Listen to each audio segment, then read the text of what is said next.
Be a better spouse or a more understanding parent without saying a single thing. Sometimes what we don't say is more powerful. In other words, the small stuff can really say it all. Studio 5 relationship coach Matt Townsend says that communication problems are the #1 thing that couples complain about, but the key can be mastering not what you say, but mastering the nonverbal communication, so what you don't say. Yes, because it says so much.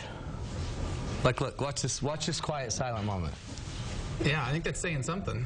It's saying awkward. But it communicates. In fact, research shows it communicates more than anything you say. Most of us trust people. We trust more what we see than what they say. How are you doing? Great. The sigh, the shrug, the head tilt. So look at how much that communicated. Yeah.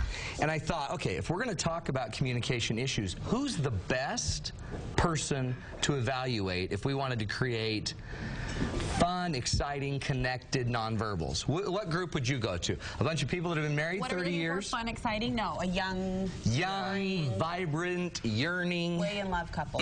Where you can just smell the chemicals. You know those people? Yeah. You ever been to like a wedding and like you just smell chemistry? I hate that. But that's what we're doing today. We found this young couple that you stalked out, right? Yeah. And we hunted them down, and they were just trying to have lunch. And Darren shoved a camera in front of them, and you're going to see there's 5 major positive nonverbal behaviors we're looking for. Okay. Say, what's the first one? Then I'm going to challenge everyone. Oh. I want you to do these with your partner, okay? So the first one, positive facial expressions. Let's see one, Brooke. A positive facial Yeah, let's see one. Here we go. Whenever you're ready. Focus. Oh, that was cute. How was that? That was good. That moved my heart. Positive facial expressions. So think about it. If you're yawning, that's a pretty interesting expression. If you're rolling your eyes, our faces are very, very expressive. Now look at this couple. He's in love, and she's even. Now look at it. Wait till you see his, because it's so. Watch his eyes. What are his eyes saying? You, baby.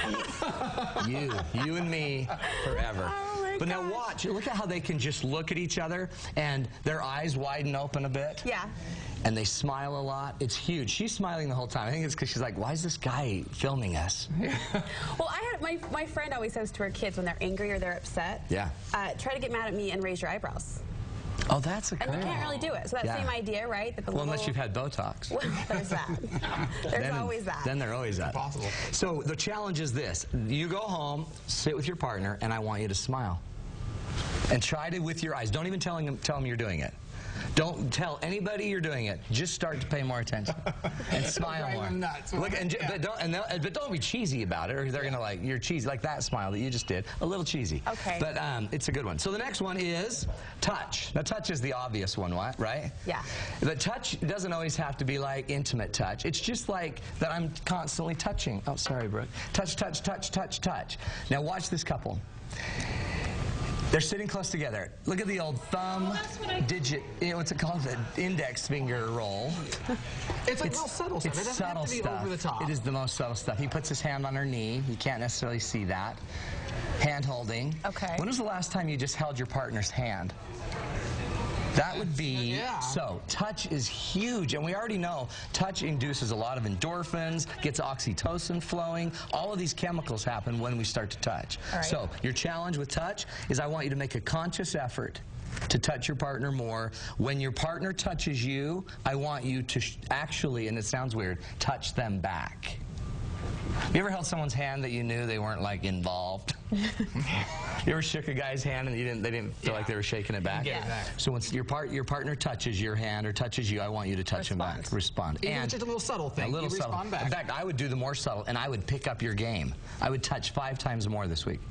Now, the best thing is some people are afraid to touch because it always leads to something, right, Darren? So we're gonna touch outside of like the bedroom area. Yeah, okay. Touch outside of the bedroom so it doesn't have to lead to anything. Okay. Right? So if you're in the kitchen, you know, touch. Okay. And then run. Next one, open body positions. Now this is a weird one because if I cross my arms, it's gonna say something, right?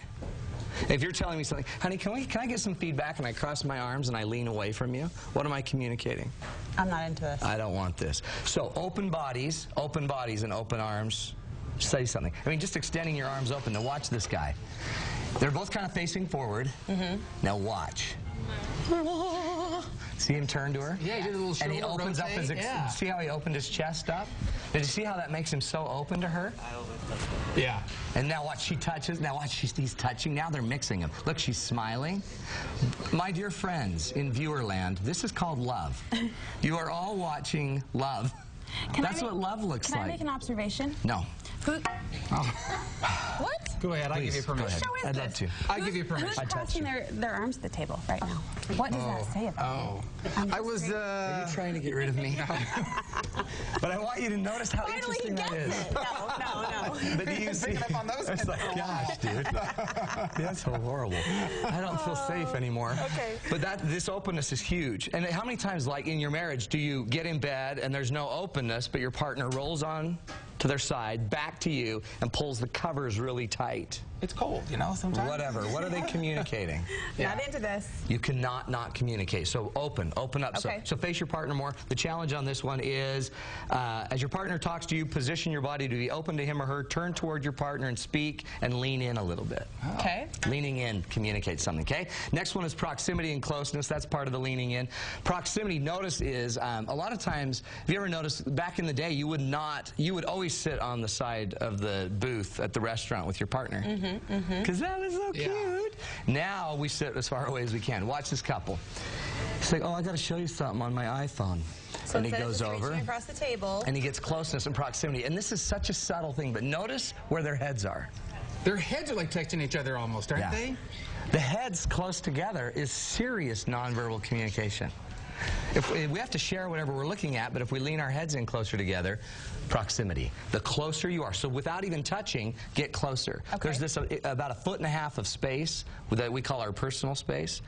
Married couples should be in each other's personal space a little bit more. And then, simultaneously, sometimes we need less space. Do these nonverbal cues, all of these challenges you're giving us, Yeah. I mean, can these play out, let's say you're having an argument, or things are tense, or things are heated. Yeah. Is that a time to put these into practice? Well, I probably wouldn't like lean in too close. But During the argument. During the argument, but absolutely. And some of them would be maybe mitigate a lot of arguments. If I was communicating to you a lot more that I'm into you, it might mitigate a lot of other arguments. So we don't even need to have the fight. Do you have a quick challenge for this one? Yes, the quick challenge for this one is close the gap every chance you get by standing or sitting closer to your partner. Okay, one last one. Last one is eye contact. We'll do this one fast. This is just eye to eye. Windows to the soul.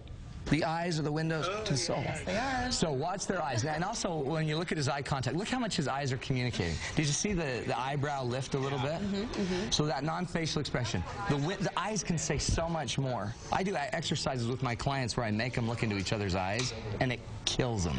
Because they haven't looked into each other's eyes since they were yearning like that. It's a mess. So our question on Facebook today is, who holds eye contact longer, husband or wife? What does that say about a couple if they're holding that eye contact longer? Well, it could be they're creepy. There's that. There's that creep factor, but it could also be they're more, usually the person with the most power holds eye contact the longest. Now, that could be one thing. The other thing, though, is men inherently maintain less eye contact. The average gaze of a man is about 3 seconds. Inherently, women have more power, too, in a relationship. Well, you too, have so no that idea. might play Yeah. into One it. plus one equals two. So true. So whoever has the longest eye contact is the one who perceives they have more power in the relationship. And you'll notice that. If you feel powerless, you'll just walk away and not look at your partner. Okay. Okay? 5 great tips. You got 2 date nights coming up. Huge Double date duty, nights, right? back to back. Friday, November 12th, Saturday, November 13th. We're having them at the Horizon Center, Financial Center in Sandy and Noah's. And what we're doing this time is we're talking about the 7 basic needs, which is kind of our introduction one. And then we're doing one about the 5 mental errors or the 5 thinking errors that destroy relationships. Just the 5 thoughts we got to fix. You got to be there. So whether you're having trouble or not, you just want to enhance your relationship, it's $35. Give us a call, 747-2121. Thanks, Maddie. Thanks, kids. Open up. Everybody open up to the audience. We'll be right back.